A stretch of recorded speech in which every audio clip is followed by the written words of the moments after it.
The door creaked as Julia entered, as if the house needed to announce that another day had begun, or that the last one hadn't quite ended.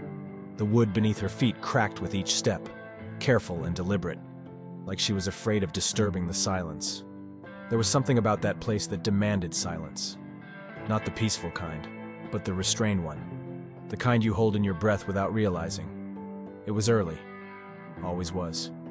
She preferred to arrive before the sun claimed the garden, before the street sounds woke old Miguel from his involuntary vigil. The crooked wall clock read 6:22 a.m., but it seemed to measure nothing, ticking only out of habit.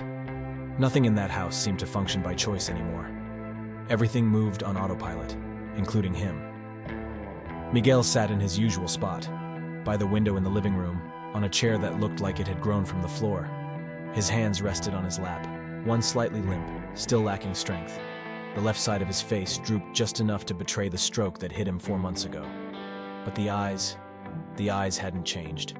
Dark, focused, almost aggressive in the way they tracked everything. He didn't turn at the sound of the door, but as she passed the armchair, his eyes followed, slowly, with effort. His breathing was barely audible, but constant, like the hum of an old engine refusing to shut off. Julia stopped a meter away and leaned forward, trying to meet his gaze. "Good morning, Miguel," she said, softly but clearly.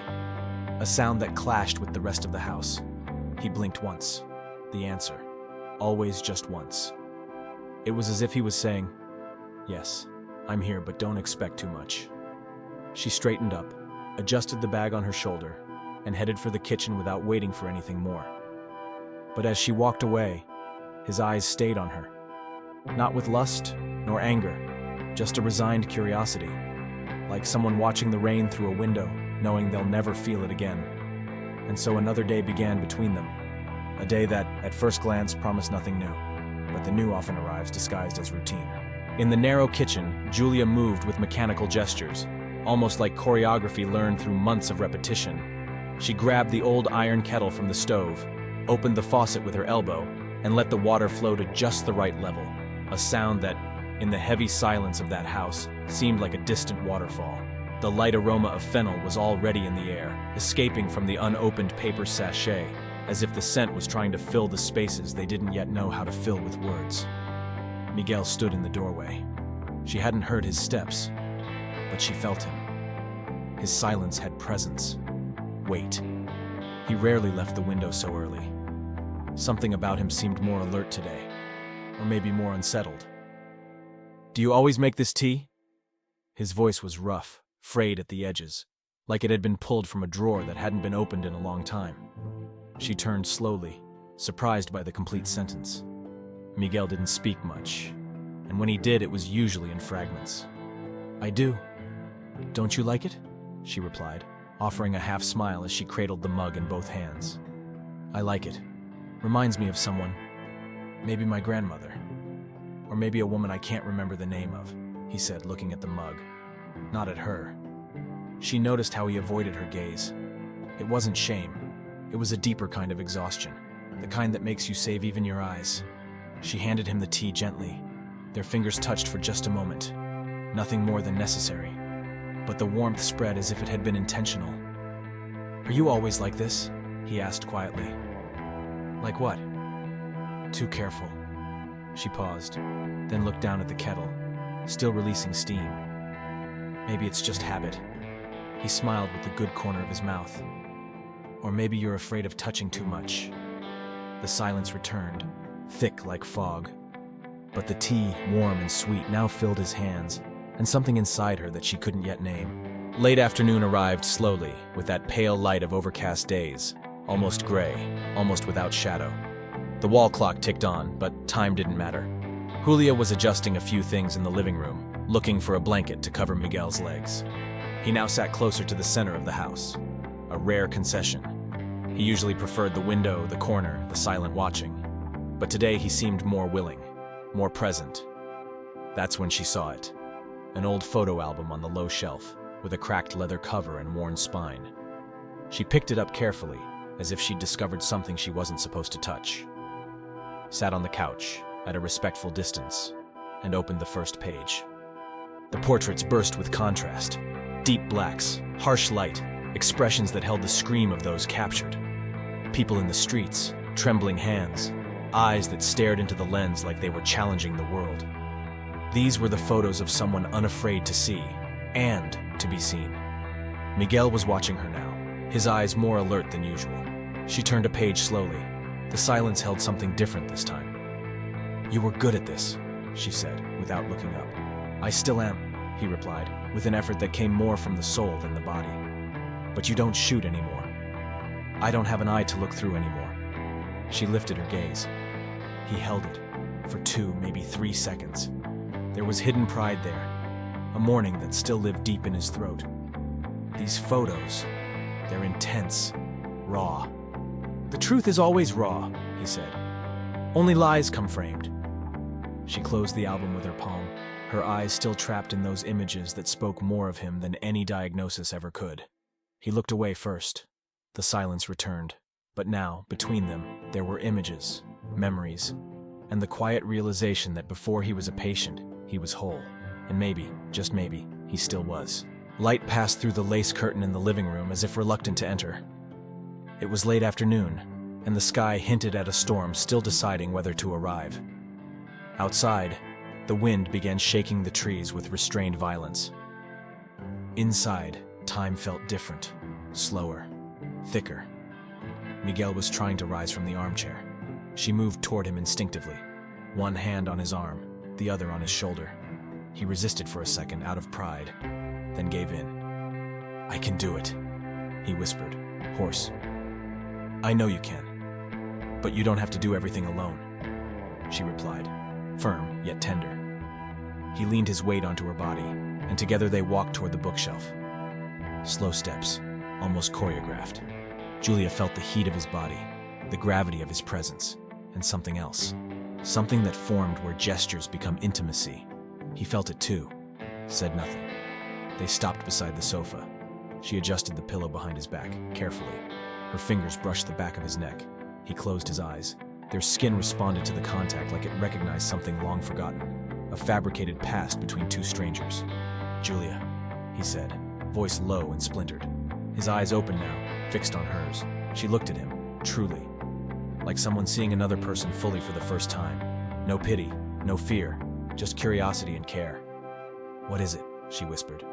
"Nothing, just, you're beautiful." She laughed, a soft reflex. "Don't say that. You're my patient. And you're my surprise," he said slowly. The world paused. Rain began to tap the roof, a gentle drumming, like anxious fingers on an old piano. He leaned in, just slightly. She didn't pull away, but she didn't move closer either. And for a moment, everything seemed about to happen. An almost kiss, an almost touch, an almost new world. But she turned her face, slowly. He understood and smiled sadly. And in that almost lived the weight of all that could have been. Night fell without warning. The sky darkened all at once, as if someone had switched off the world's light from the outside. The rain grew heavier, now falling in anger, trying to wash the entire house clean, to rip the leaves from the garden, to undo what remained of the day. Julia turned off the lights in the living room, one by one. She left only the corner lamp on, its amber glow creating a warm cocoon in the middle of the dark. Miguel sat on the sofa, staring at nothing, or inward. "Do you want to go to your room now?" she asked, her voice low, as if afraid to wake something that had no name yet. He nodded, slowly. But when she approached to help him stand, he gripped her hand with unusual strength. "Wait," he said, his voice almost steady. "Just stay here a little longer." She sat beside him, close, but not touching. The silence between them wasn't awkward. It was anticipation, or memory, or both. He turned to her, eyes locked. "I dreamed about your mouth," he said. The words came out raw, stripped. There was no desire in his voice, just truth. She took a deep breath. She wasn't angry, or even surprised. She just felt. "You shouldn't say that, Miguel." "I know, but it's what I dreamed." She wanted to say something, but nothing came out, because in that moment, everything she could say felt too small for what hung between them. And then he leaned in, his body still hesitant, his hand trembling, the left side of his face slower than the right, but his eyes His eyes were steady, alive, human. The kiss was brief, but complete. There was no rush, no guilt, just a silence that stung both of their skins afterward. She didn't kiss him back, but she didn't pull away either. She stayed. And what had once been just air between them, this suspended space, this invisible current between two bodies that were never meant to touch, was now marked. A kiss, not of love, not yet, but of something that wanted to become. The next morning, the rain had stopped. The garden looked too clean, like it had cried for hours. The leaves still dripped, and the air held a nearly sweet scent of wet earth and regret. Julia arrived earlier than usual, not because she wanted to, but because she couldn't not come. She had slept little. The kiss, that short, hesitant, too full kiss, wouldn't leave her thoughts. It wasn't exactly guilt she felt, but it wasn't lightness either. It was a kind of lingering heat on the skin, like when you forget to unplug the iron. She entered quietly. Miguel was by the window, as if he had never moved from there. "Good morning," she said, her voice more muted than usual. He didn't respond, didn't blink, just kept staring out at the garden. She took her bag off her shoulder, placed it on the table, and stood there, unsure if she should approach, say something, pretend nothing had happened. "Miguel, about yesterday." He raised his hand, slowly, but firmly enough to stop her. "Don't," he said without turning his face. "If we talk, it becomes something else. And yesterday doesn't need to become anything." She felt something shrink inside her chest. A knot. She didn't know if it was relief or frustration. "Do you think it was a mistake?" He took his time to answer. "I think it was the truth. And sometimes the truth doesn't fit inside what we're allowed to have." She bit her lip, wanted to cry, but swallowed hard. A gesture life had taught her. "All right," she said softly, and stepped away. She walked into the kitchen, where the world's noises resumed, the click of the kettle, the clinking of cups, the wind at the windows. Meanwhile, in the living room, he remained still, but now, with his eyes closed, as if the world outside was no longer enough. 2 weeks passed. Julia didn't come back. She didn't request a formal leave, didn't contact the agency, didn't send a message. She just vanished, as if the kiss had broken something inside her that had no name yet, and for that reason, couldn't be faced. Miguel didn't ask about her, not because he didn't want to, but because he had learned, too early, how to swallow absence like bitter pills, with water and silence. The new caregiver arrived 3 days later, younger, more clinical. She smelled of floral perfume and spoke in the measured tone that manuals recommend. She always wore a smile, and never touched Miguel without gloves. He didn't complain. He followed the new routine like someone serving time. At night, lying in bed, turned toward the wall, he revisited the moment. The kiss, her breath near his, the texture of the silence that settled between them afterward. It was all too vivid, like a still wet negative in a developer tray. He couldn't sleep, couldn't forget. Meanwhile, Julia alternated between guilt and longing. She slept poorly, avoided streets near Miguel's house. Every time she thought about returning, something inside her pulled back. The fear of crossing that line again. The fear of never crossing it again. She told herself it had been a mistake, but in her dreams, he returned. Always at the same window. Always with eyes that said what his mouth never dared. Until, one random morning, she couldn't take it anymore. She put on the light linen blouse she'd worn the first day she met him, tied her hair back. She didn't plan a speech, she just went. Climbed the steps like someone stepping into an unresolved past. And when he opened the door, because this time he was the one who dragged himself to it when he heard the footsteps, they stood in silence. She smiled. He didn't.